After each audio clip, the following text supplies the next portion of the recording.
Well, the former Soviet Republic of Moldova has grown increasingly worried about its security as the war in Ukraine grinds on. Not only is it hosting hundreds of thousands of refugees, it's had Russian troops in its territory for years in a breakaway region.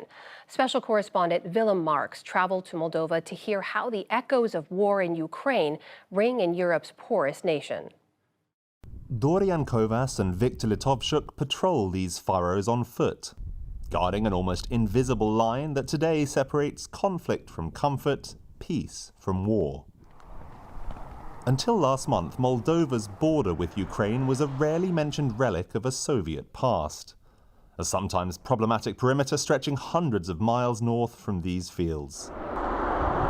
But for the country's Polizia de Frontiera, or border police, it's now ground zero for a refugee and safety crisis of unprecedented proportions. What's the biggest security challenge you think you face right now? There are a few. Right now, we're already facing a migration of criminality. Rosyan Vasiloi heads up Moldova's border police, tasked with welcoming the displaced into his country while keeping guns and violence out. Recently, we've also recorded cases that involve military ammunition. We believe criminal groups may use this situation to traffic weapons.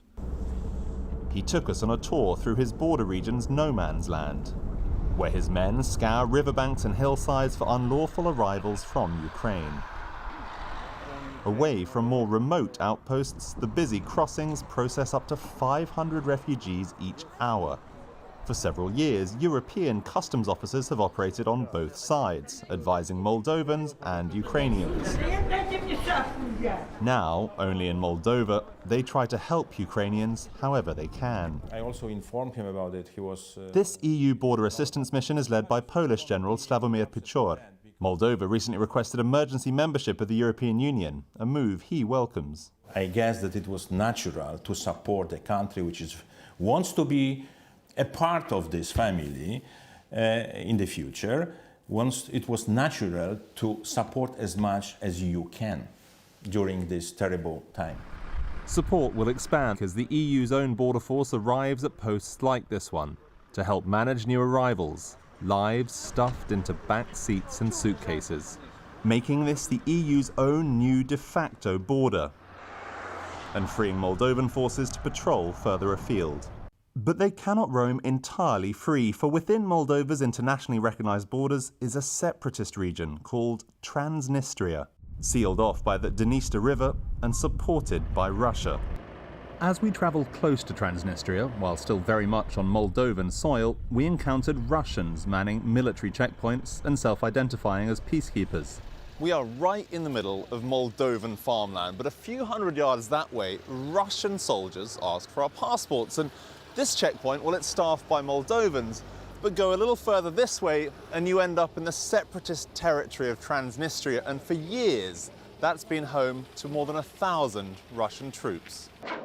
After the Soviet Union collapsed, a brief but brutal conflict left Moldova divided.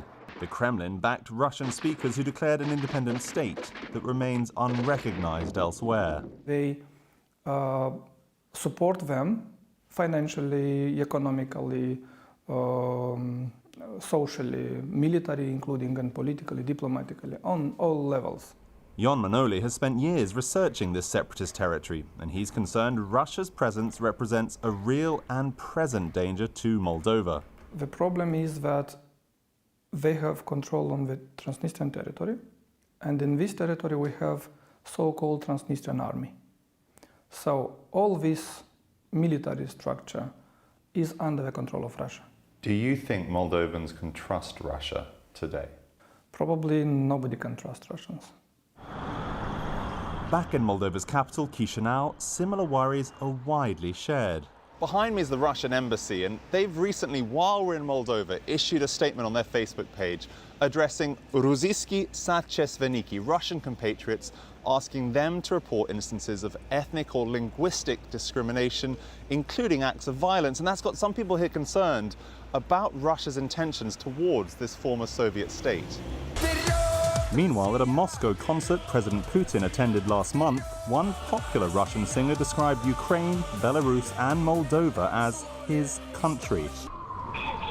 But with help from Europe, that must never happen, the country's Interior Minister Anna Revenko told me.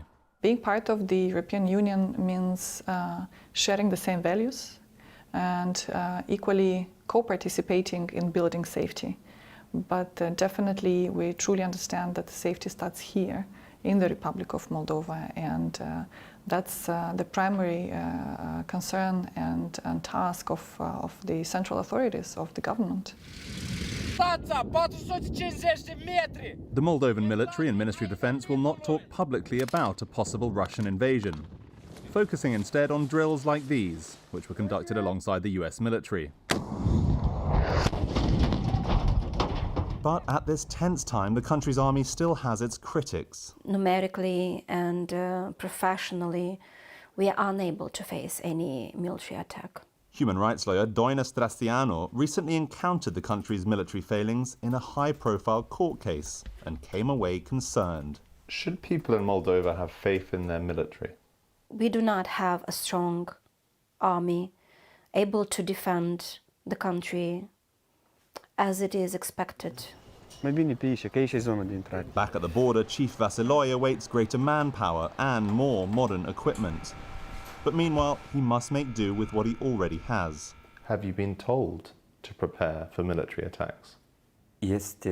All our forces are ready for any kind of change in the situation. This small country at the edge of a great struggle, willing to help, but hoping not to fight. For the PBS NewsHour, I'm Willem Marks in Palanca, Moldova.